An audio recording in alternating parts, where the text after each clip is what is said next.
자, 오늘 마태복음 24장 32절에서 42절 말씀을 가지고 교회에 대한 예언의 말씀을 나누겠습니다. 이제 주님께서 특별히 이스라엘 유대인들을 이제 버리시죠. 왜? 그들이 먼저 주님을 배척했고 그들이 주님을 받아들이지 않았습니다. 그래서 결국 주님도 그들을 버릴 수밖에 없는 그런 상황이 돼서 이제 예루살렘 성전을 떠나시죠. 떠나고 다시는 예루살렘 성전에 들어가지. 여러분들이 이 하나님의 역사, 그래서 주님께서 말씀하시죠. 이제 예루살렘을 성전을 버리시면서 떠나시면서 제자들이 이렇게 이 놀라운 그 성전에 대한 감동이 있을 때 주님이 아주 냉정하게 이제 저 휘황찬란한 성전이 돌 위에 돌 하나도 남지 않고 다 무너져질 것이다. 그래서 제자들이 놀래서 이제 감난산 위에 있을 때 조용히 와서 물어봅니다. 주님, 언제 이런 일이 일어날 것이고 주님의 다시 오신가, 세상의 종말의 표적이 무엇입니까? 그래서 주님이 거기에 대해서 설명을 자세하게 해주는 내용을 지금 우리가 공부하고 있습니다.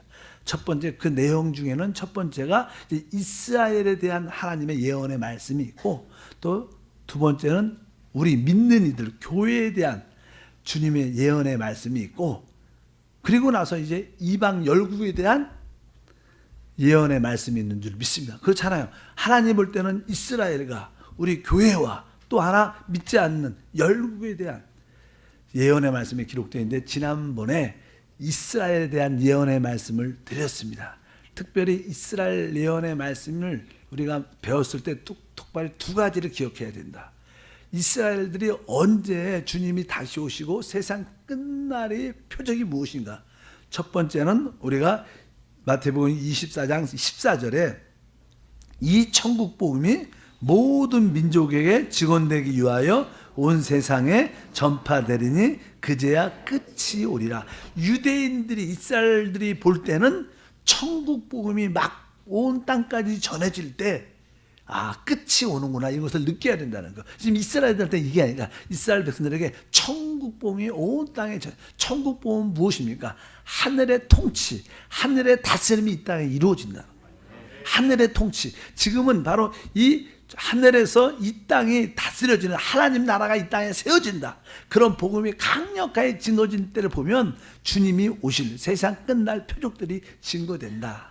그리고 나서 이제 일반적인 이런 내용들이지만 또 이스라엘 백성들에게 표적적으로 특별히 나는 3년 반이라는 대환란 시기에 어떤 일이 일어날 것인가, 이스라엘에게 대환란이 임하는데 그것이 15절에 기록되어 있어요. 그러면서 그러므로 너희가 선지자 다니엘이 말한 바 멸망에 가증한 것이 거룩한 곳에 선 것을 보거든, 이렇게 말씀합니다. 멸망에 가증한 것이 앞으로 이제 이스라엘 이 땅에 예루살렘에 하나님의 세 번째 성전이 재건될 겁니다. 지금 모든 준비가 그렇게 되어가고 있어요.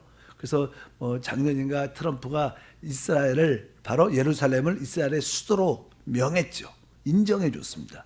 결국 이제 그 수도에 하나님의 제상전이 재건될 텐데, 이제 그 재건돼서 하나님께 구약의 율법에 따라 드려지는 유대인의 제물들이, 제사가 거기서 행해질 것입니다. 근데 3년 반 동안 잘 하다가 3년 반이 끝날 때쯤에 이제 적 그리스도가 세계의 통치하였던, 세계를 이끌고 왔던 그 사람에게 사단의 영이 들어가면서 자기가 하나님이라고 말을 하고 자기가 그리스도라고 말을 하고 자기의 형상을 그 성전에 세우고 모든 세상 사람들로 하여금 그 우상에 경배하라는 그런 사건이 기록되어 있습니다. 그래서 오늘 말씀이 선지자의 다니엘이 말한 멸망에 가증한 것, 우상을 말하죠.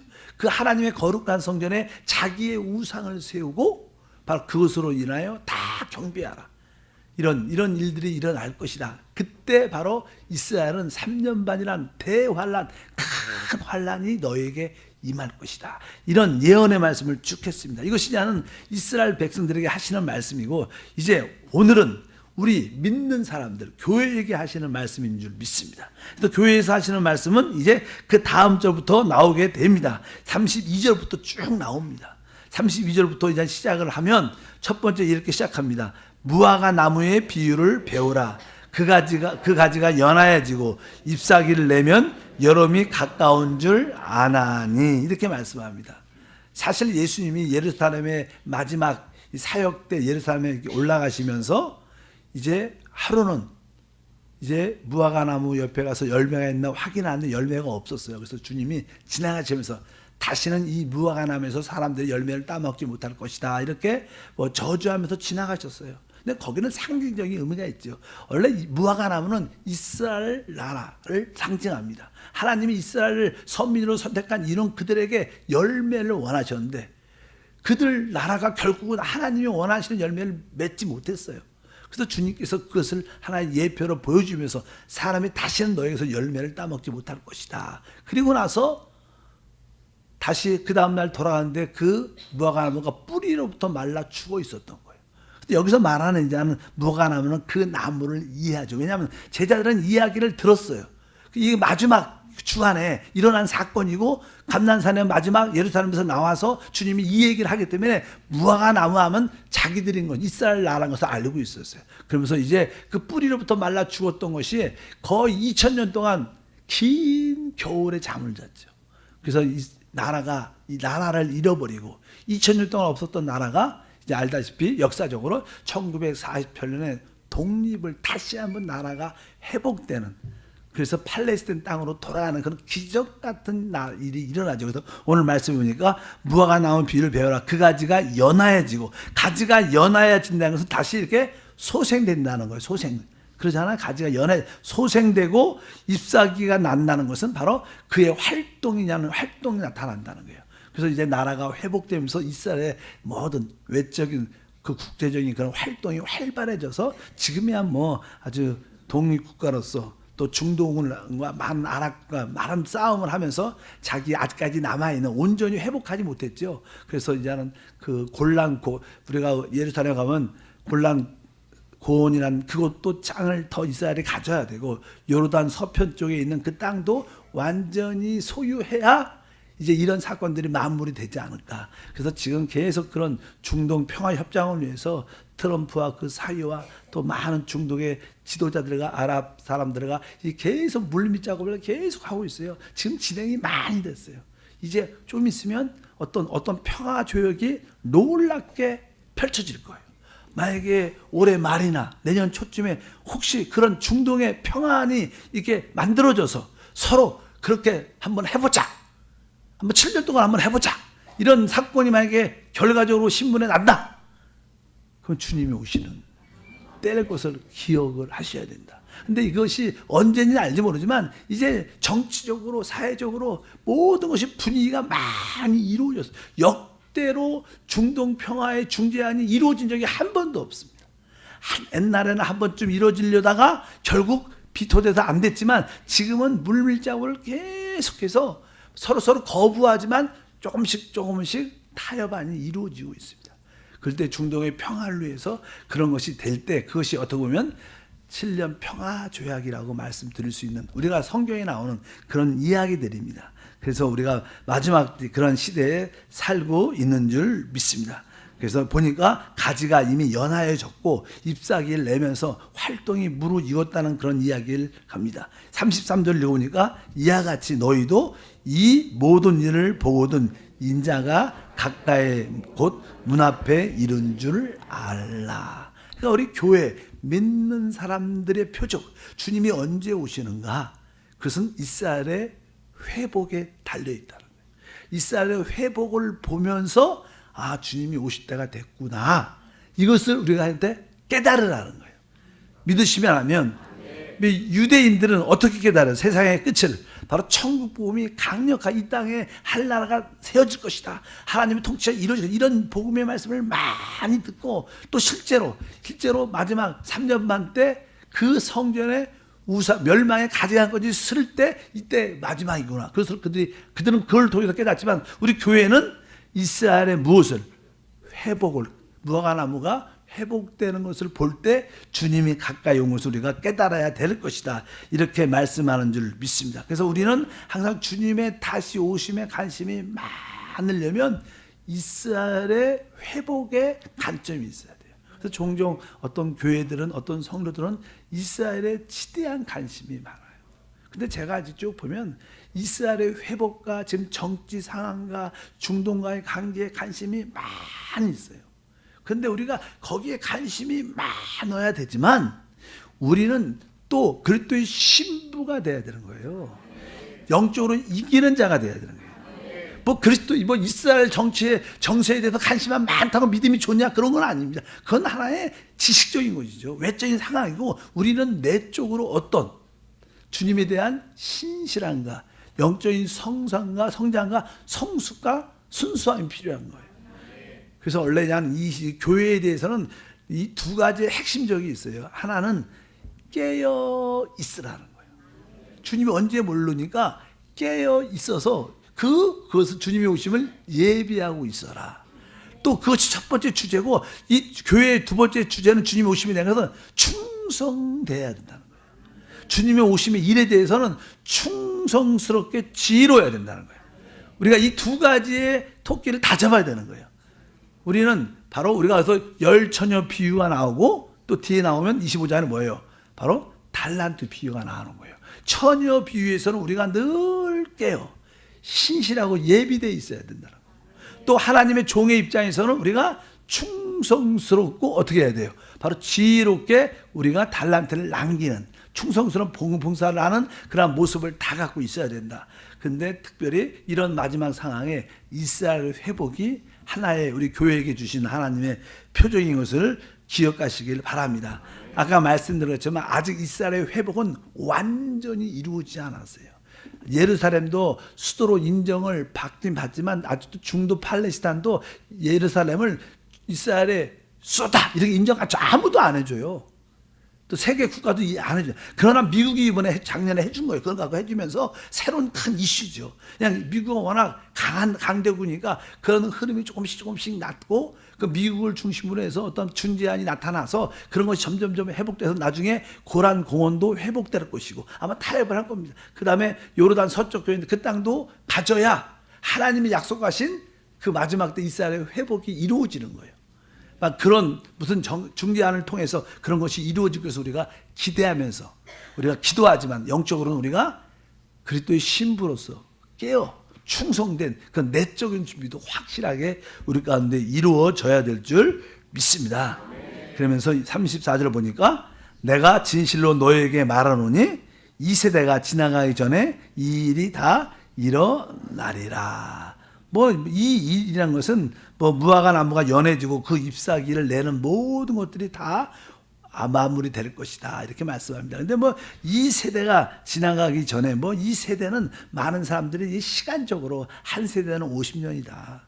어떻게 그래서 어떤 분은 40년, 이스라엘 역사는 50년이다. 어떤 길게 하면 70년, 어떤 기간으로 잡는 역사가 많습니다. 근데 사실 하나님 볼 때는 어떤 기간도 중요하겠지만 영적인 상태의 세대를 말해요. 영적인 상태. 항상 우리가 이 세상은요, 날이 갈수록 주님이 죽으신 이후로부터도 보면 항상 영적으로는 항상 그 타락하고 음란하고 폐역한 그런 시대에 우리가 살고 있어요. 주님이 그러죠. 이 세대가 음란하고 폐역한 세대다. 그 시대가 계속 이루어지고 있는 거예요. 영적인 이러한 폐역하고 음란하고 악한 세대가 어느 때 회복되는가? 주님이 다시 오실 때 진짜 이 모든 악한 세대가 다 지나가고 진짜 하나님이 원하시는 그런 아름답고 의로운 그런 세대가 돌아올 줄 믿습니다. 그것이 뭐예요? 주님의 통치가 이 땅에 이루어지는 시대입니다. 주님이 오시기 전까지는 항상 이 악한 세대는, 폐역한 세대, 음란한 세대는 계속 이어지는 것입니다. 바로 이 세대가 다 지나기 전에 이 일이 이루어질 것이다. 그렇게 우리가 이해를 해야지. 자꾸만 날짜 개념을 잡으면 이단이 되고요. 그 날짜 계산하고 맞은 사람은 거의 없는 것 같아요. 그렇잖아요. 어떤 종교들도 우리가 날짜보다도 우리가 영적인 상태, 도덕적인 상태를 우리가 이해하는 그런 시대를 보고 있어야 된다. 여러분들은 하나님 교회 안에 승리하길 바랍니다. 특별히 이 35절부터 보니까 36절에 천지는 없어지을진정 내 말은 없어지지 아니하리라. 그러나 그날과 그때는 아무도 모르나니 하늘의 천사도 모르고 아들도 모르고 오직 아버지만 아시느니라. 그래서 주님이 다시 오신 때를 우리는 이제 알 수 없다는 거예요. 그러나 우리가 정확한 날짜는 잡지 못해도 우리가 아주 전체적인 시대적인 세대적인 변화의 의미에서 아까 주님 말씀 바로 무화과 나무의 가지가 연해지고 잎사귀를 내면 그런 것을 보면 우리가 기본적으로 가까이 왔구나 이렇게 우리가 알 수 있다는 거예요. 그래서 여기서 말하는 특별한 의미는 그러니까 우리가 날짜에 민감하지 말고 우리가 영적인 성장과 성숙의 열매 맺는 일에 충성하고 있으면 당연하게 이기는 자가 됩니다. 당연하게 승리하게 되고 당연하게 휴거되는 그런 축복과 함께 할 줄 믿습니다. 그러니까 하늘의 천사도 모르고 아들도 모르고 누구만 알아요? 오직 아버지만 아신다. 왜 우리 아들 하나님 그리스도가 왜 모르시겠어 사실은? 그러나 그런 거에 민감하지 말라는 그런 뜻이 함축되어 있습니다. 우리 주님도 나도 그런데 관심이 있지 않다. 때가 중요한 게 아니라 그것이 다 아버지 손 안에 맡겨놓고 우리는 충성스럽게 어떻게 순수하고 아주 깨어있고 충성된 그러한 일꾼이 되면 자연스럽게 알게 된다. 이런 만약에 여러분들이 우리가 어떤 날짜가 정해져서 주님 오신 날짜가 되면 사람들이 정상적인 생활이 안 돼. 그렇지 않겠습니까? 여러분들이 올해 12월 달 주님이 오신다. 그럼 여러분 뭐 하겠어요 지금? 뭐 할 것 같아? 주님이 확실히 오신다. 그런 다음에 여러분 뭐 하실 거예요 지금? 어떤 분들은 밥도 안 하고 이제 주님 오실라니까 학생들은 어떻게 학교 갈 필요 없어. 뭐 이제 사업해서 뭐해? 이제 얼마 안 남았는데 다 아주 이 사회가 혼돈무질서가 되는 거예요. 그래서 우리 주님이 특별히 이렇게 영적인 일을 행할 때 천국 같은 걸 잘 안 보여주셔요. 종종 지옥은 보여줘도 왜? 천국 같은 데 보면 너무나 천국 갔다 온 사람은요 너무나 거기에 뭐가 있어요? 사랑이 있고 만족이 있고 기쁨과 아주 축복과 하나됨이 있으니까 거기 갔다 오면 이 땅에서 너무나 썩은 냄새 나는 이 죄와 이 허물, 악함, 더러움들이 이 세상에 그런 냄새가 꽉 차니까 이 세상에 살고 싶어 안 살고 싶어요? 살고 싶지 않은 거예요.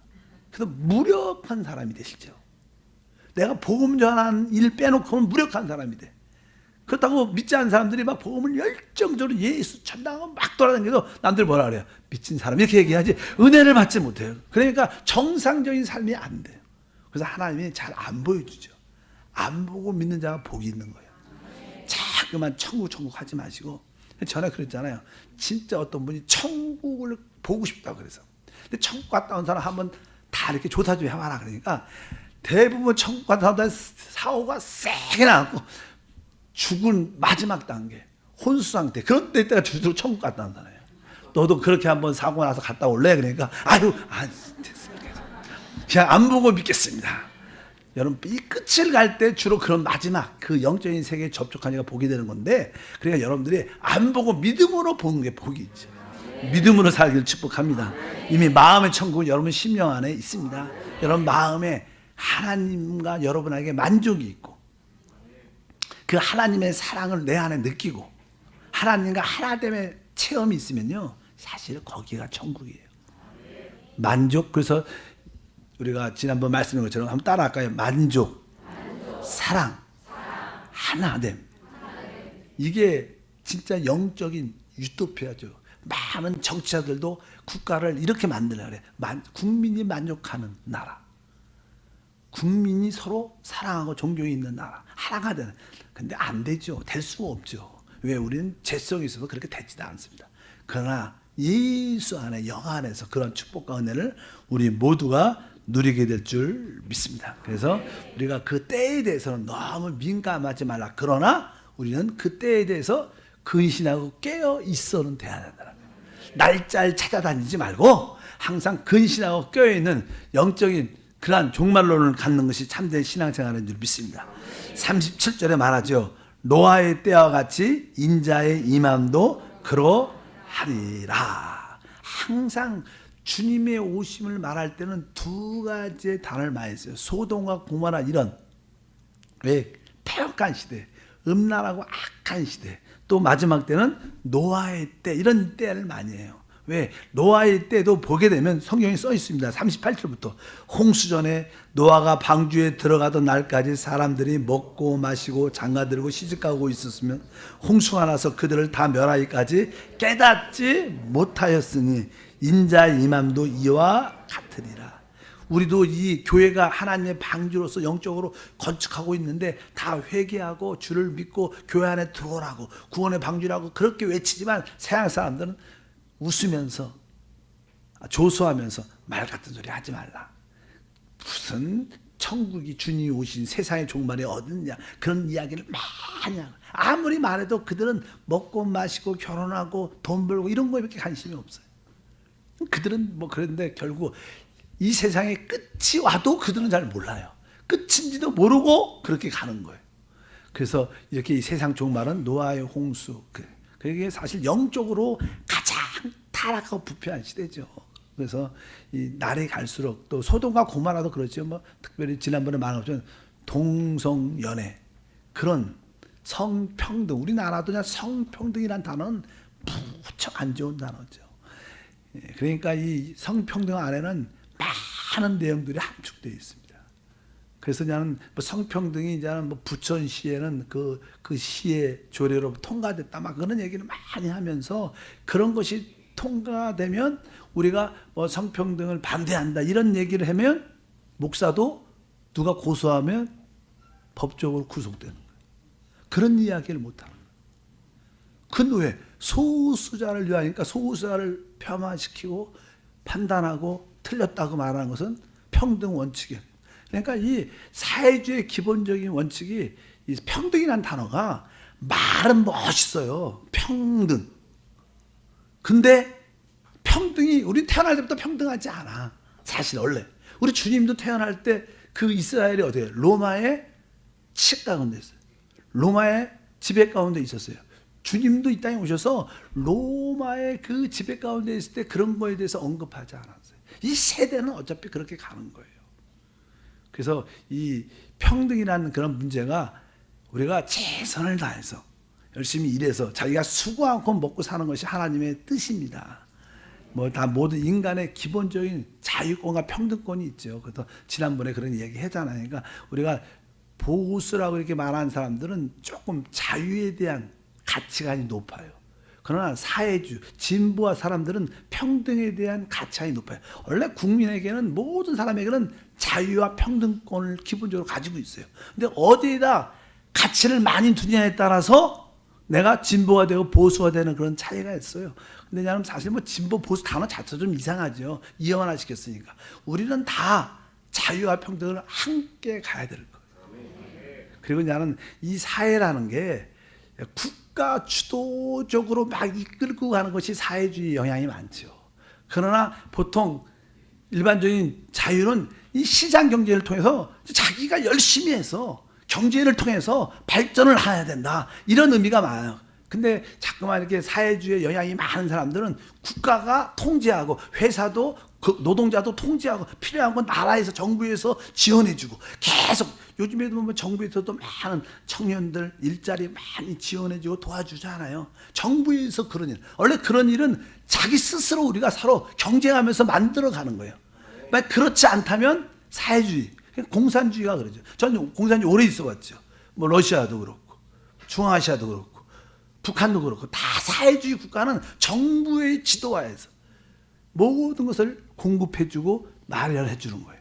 근데 그게 그럴듯하게 평등의 원칙에서 맞는 거지만 사실 인간의 부패함으로 그것이 이루어질 수 없는 하나의 유토피아예요. 그렇다고 그냥 너무 시장 경제를 하다 보면 빈부의 차가 너무 나니까 어려운 거예요. 그냥 뭐 정부도 어렵죠. 그래서 좋은 대통령, 진짜 저 대통령들의 꿈은 국민이 하나 되게 만드는 게 진짜 대통령들의 방향이 돼야 된다.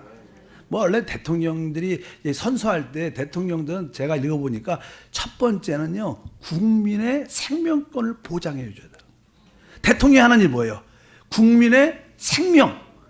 그러니까 이 군사적으로 지켜줄 수 있어야 돼요. 우리를 보호줘야 될 거 아니에요. 대통령 첫 번째가 인간의 국민의 생명권을 보존해주고 또 백성들이 먹을 수 있도록 기본적인 먹고 생활할 수 있도록 그것을 도와주는 거죠. 딱 두 개죠. 생명권과 먹을 수 있도록 여유 있게 잘 살 수 있도록 도와주는 게 간단한 대통령이 하는 일인데 이것이 잘 안 되면 국민들이 문제를 일으켜서 대모하고 쫓아내고 많은 나라가 그런데 어차피 그런 일들이 일어나기가 쉽지 않습니다. 어차피 세상은 다 배후의 사단의 역사가 있기 때문에 오직 먹고 마시고 정욕적인 삶을 사는 것이 세상 사람들의 모든 말이에요. 그래서 이 사단은 사람의 정욕을 딱 붙잡았죠. 정욕을 추구하게 만들면 사람들은 결국 방종하게 되고, 또 그것이 최고로 가면 아주 동성애까지 가는, 왜? 그런 본적으로 쾌락의 최고의 축을 가요. 가장 더러운 거죠. 뭐 에이즈 같은 게 사실 동성 그런 걸 통해서 가장 많이, 한국에도 뭐 진짜 많은 예산의 지출이 동성애 그 에이즈로 돈을 많이 들어죠. 한국이 아마 요즘에 1등일 거예요. 잘 찾아보면 에이즈 이 퍼지는 속도가 그만큼 우리 믿는 사람, 믿지 않는 사람들은 그만큼 정욕적이고 타락하고 더럽다. 얼마나 그것이 안 좋은 겁니까? 이런 얘기하면 또 걸려요. 그런 시대가 온 거예요.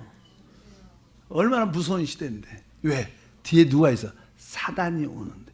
그러니까 결국 그럴 때 주님의 임하심도 오실 것이다. 바로 노아의 시대도 그렇고 소돔과 고모라도 결국 그래서 멸망을 하고 끝난 것을 우리가 기억해야 된다. 도덕적으로 절대로 좋아지지 않는다. 이 세상에.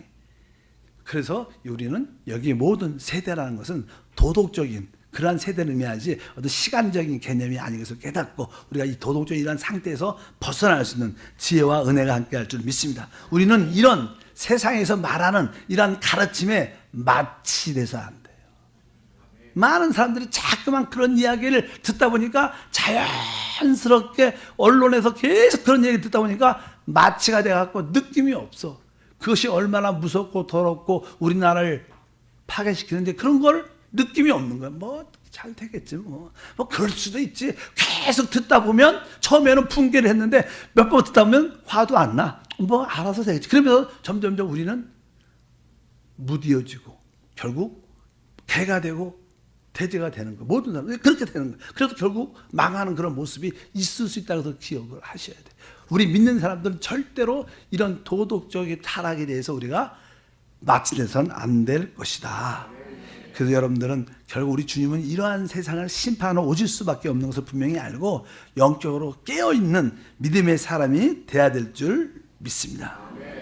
사실 창세기 6장에 보면요, 거기 이제는 하나님의 아들들과 이제는 세상의 딸들과 이렇게 결혼이라 이렇게 서로 섞여져서 아주 네피림이라는 거인이지, 거인. 원래 단어는 거인을 만들어줘요. 그러니까 여기 보면 그런 뜻을 보면 인간이 이제 사람은 사람끼리 결혼해야 되죠. 불법적인 천사의 결혼, 천사야 뭐 결혼한다는 것이 그 과거에 있었던 것 같아요. 그래서 큰 새로운 이상한 사람들을 만들어내서 하나님이 심판할 수밖에 없는 그런 상황을 많이 만드는데 우리는 영적으로 인간의 순성을 지키는 것이 하나의 사명이 아닌가, 이런 것을 분명히 우리가 깨달아야 될 줄 믿습니다. 우리가 먹고 마시고 결혼한 것이 중요하죠. 그러나 그 목적이 하나님의 나라를 위한 것이 것을 깨달아야 돼요. 여러분들이 그러한 은혜가 있기를 바랍니다. 세상의 흐름대로 간다면, 세상이 말하는 그 정치, 세상이 말하는 그런 경제, 세상이 말하는 그런 교육을 따라가다 보면 여러분도 멸망의 자리에 서 있게 될 겁니다. 왜? 세상은 그렇게 가요. 어디 멸망을 향해서. 그러니까 세상이 말하는 정치에 속지 마세요. 세상이 말하는 교육에 속지 마세요. 세상이 말하는 경제 방식에 속지 마세요. 다 틀립니다. 결국 그것은 다 멸망으로 이끄는 모습들입니다. 우리 참된 신앙인의 영적인 가치가 있어요. 우리도 먹고 마시죠. 우리도 일합니다. 그러나 우리는 목적이 있는 거예요. 서양 사람들은 자기를 위해서 돈을 버는 거예요. 그러나 우리는 주님의 나라를 위하여, 사람을 살리고 회복하기 위해서. 우리가 먹고 마시고 돈 버는 모든 가치관이 달라야 돼요. 겉으로 봐도 똑같아도 우리는 그것이 확실하게 달라야 돼. 우리도 일을 해야죠.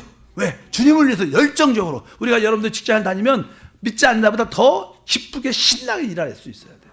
학생이라면 학교 가서 더 열심히 신나게 공부해야 되는 거예요.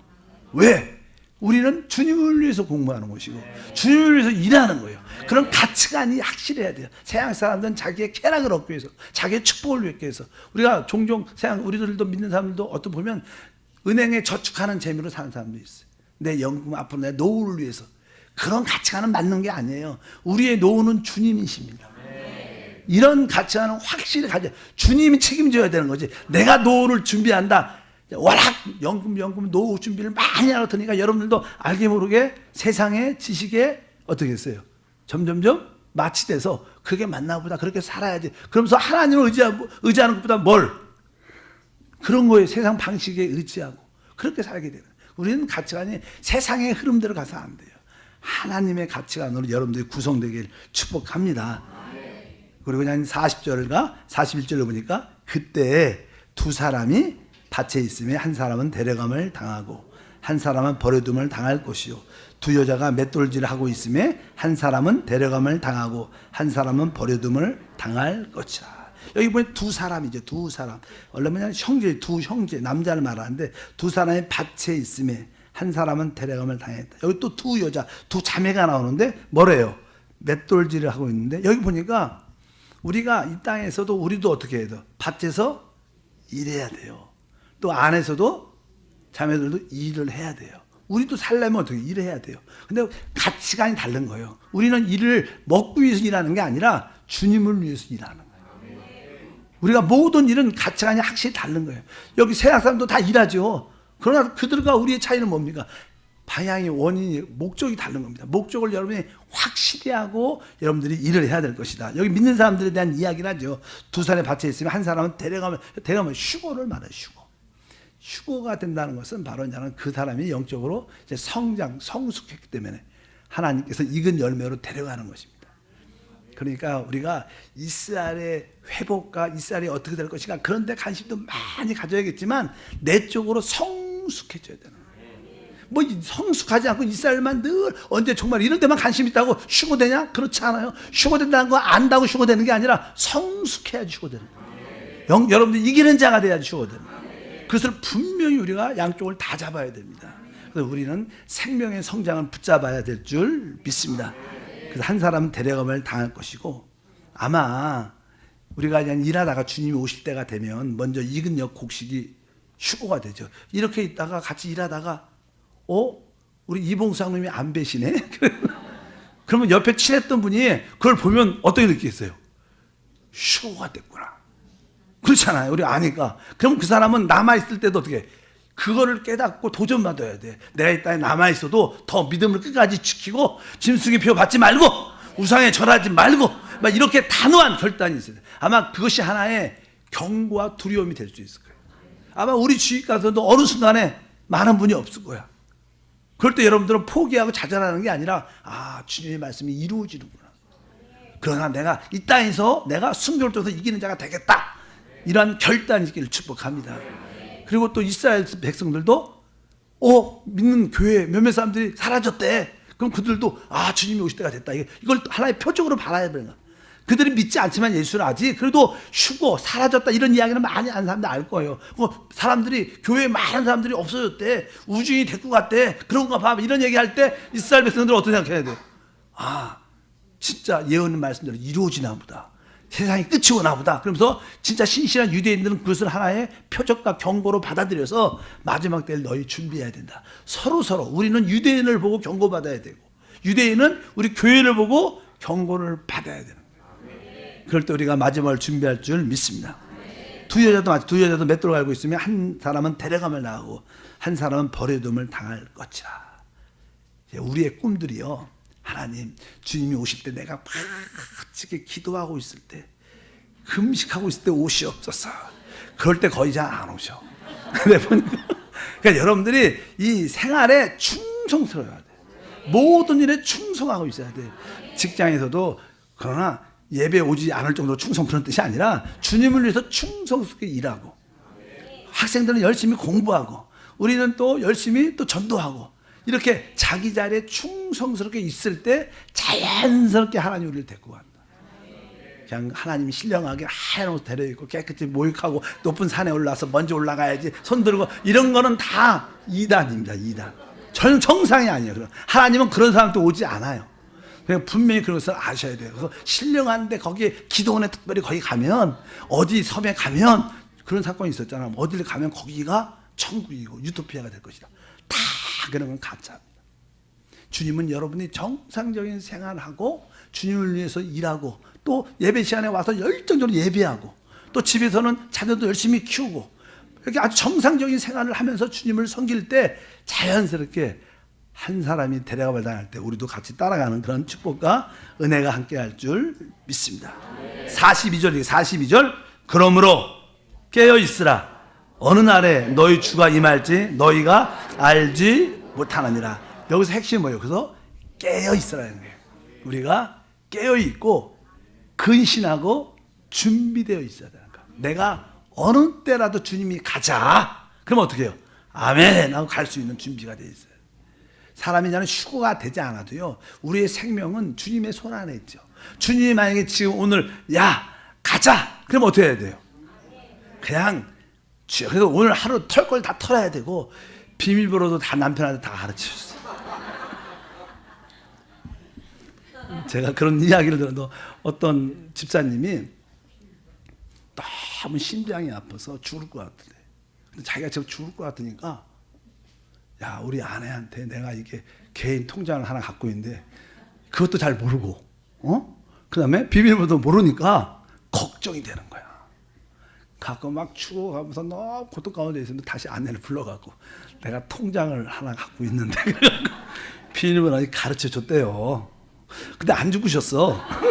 그리고 한 달쯤 지나고 나서 웃으시면서 괜히 말했나 이런 생각도 하시고, 어쩌든 여러분들이 여러분의 나름대로 다 이렇게 준비할 수 있는 그런 마음의 자세를 갖는 게 중요한 줄 믿습니다.